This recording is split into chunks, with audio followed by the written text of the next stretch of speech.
Il ragazzo ha risposto alle domande di tipo generico sulla propria residenza, sulla propria condizione, ha ribadito la volontà di avvalersi della facoltà di non rispondere, così come mi aveva già preannunciato che era anche doverosa una simile scelta di fronte a un blackout spazio-temporale mnemonico che il ragazzo non ha superato.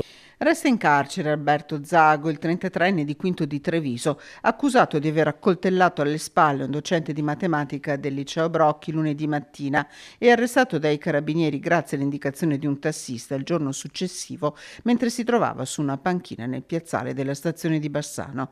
Una situazione di grave disagio, quella di Alberto Zago, ha spiegato l'avvocato Villanova all'uscita dal Tribunale di Vicenza. Io mi sto attivando adesso per recuperare la documentazione relativa al pregresso, allo storico della cura del centro di salute mentale. Vedremo la documentazione con consulente.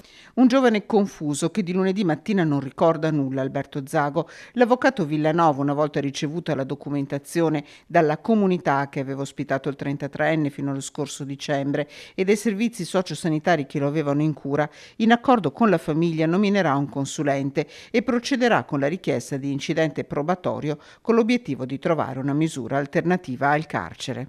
Se sarà possibile trovare la disponibilità di una comunità o di un luogo diverso dal carcere, un'istanza per gli arresti domiciliari.